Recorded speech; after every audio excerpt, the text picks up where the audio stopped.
إن الحمد لله وكفى وسلام على عباده الذين اصطفى أما بعد فأعوذ بالله من الشيطان الرجيم بسم الله الرحمن الرحيم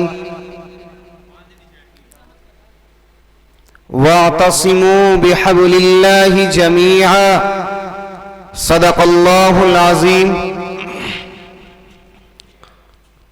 حضرات، اساتذہ کرام اور میرے عزیز ساتھیوں،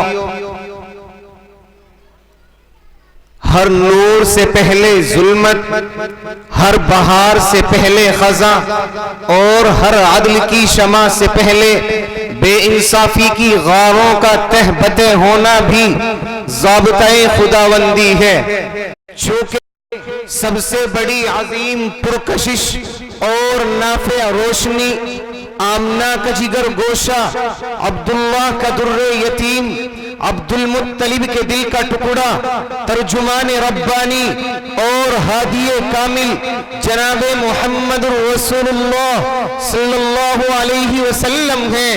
اس لیے ماہ تابہ اور رخ روشن کی جلوہ گری سے پہلے تاریکیوں کا پھیلنا ایک بدیہی اور لازمی امر تھا۔ اگر نوح علیہ السلام 950 برس توحید و وحدانیت کے زمزموں سے اقوام عالم کے کانوں کو لذت گیر کرنے والے ہیں، تو وہیں تاریکی، ظلمت، خباثت اور گندگی میں ڈوب کر سیسہ پلائی دیوار ان کی قوم کی شکل میں موجود ہے، اور جہاں ابراہیم علیہ السلام موحد اعظم بن کر دنیائے رنگ و بو میں پھیلی ہوئی خرافات اور رسومات کا قلع کما کرنے کے لیے عرب و عجم کے داعی بن کر آتے ہیں، وہیں نمرود جیسا ظالم، ستمگر، جفا پیشہ، بدخو اور متکبر انسان بھی وجود میں آتا ہے۔ چنانچہ صرف عرب نہیں بلکہ تمام عالم تہذیب و تمدن، ثقافت و حضارت اور خلق و مروت کی حسین و زرعی سعادتوں اور نیک بختیوں سے تہی دامن ہو گیا۔ یہود و نصارہ جن کو اللہ تعالیٰ نے اپنی تمام نعمتوں اور آسائشوں کا مصداق بنا رکھا تھا، وہ بے جان نسلوں کا مجموعہ بن کر رہ گئے۔ رومیوں کی رگو پے میں بت پرستی سرایت کر گئی۔ حضرت عیسیٰ علیہ السلام کی تعلیمات شرک و الحاد کے ملبے میں مستور و مدفون ہو گئی۔ شراب خوری عام ہو گئی، جوا بازی عام ہو گئی، شراب نوشی عام ہو گئی۔ قوم کا سردار وہ ہوتا تھا جو عورتوں سے ناجائز تعلق قائم کرنے کا دھنی ہو۔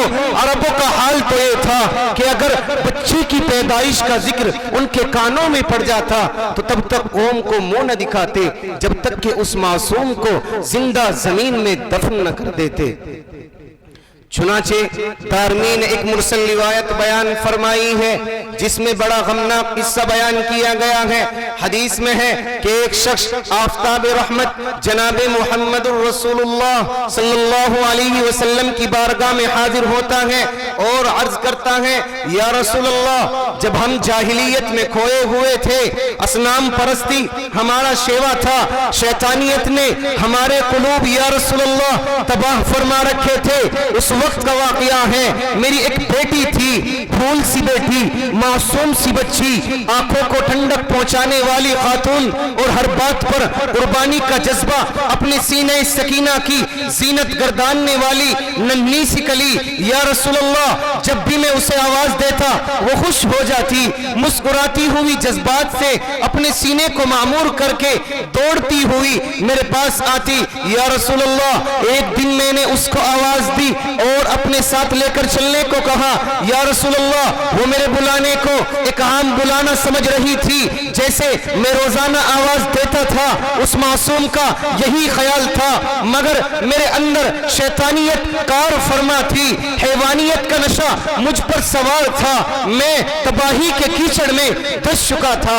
یا رسول اللہ وہ معصوم سی بچی مجھے اپنا مشفق باپ گردان نہیں تھی، وہ معصوم سی بچی وہ مجھے اپنا مسیحا اور رحیم تصور کر رہی تھی۔ یا رسول اللہ میں اس معصوم سی بچی کو اپنے گھر سے لے کر چلا اپنی قوم کے کنویں پر، اور اس کو اس کنویں میں لے جا کر ڈال دیا۔ یا رسول اللہ وہ مجھے اپنی زبان سے کچھ نہ کہہ سکی، بس اس کی زبان پر ایک ہی صدا تھی، میرے ابو میرے ابو۔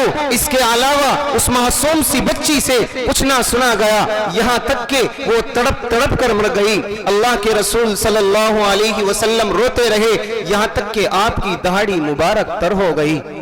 میرے عزیز ساتھیوں، اللہ کے رسول صلی اللہ علیہ وسلم کی زندگی کو دیکھیے اور ان کی زندگی کے مطابق اپنی زندگی کو گزاریے۔ دعا کریں کہ اللہ تبارک و تعالی ہم سب کو اللہ کے رسول صلی اللہ علیہ وسلم کی زندگی کے مطابق زندگی گزارنے کی توفیق عطا فرمائے۔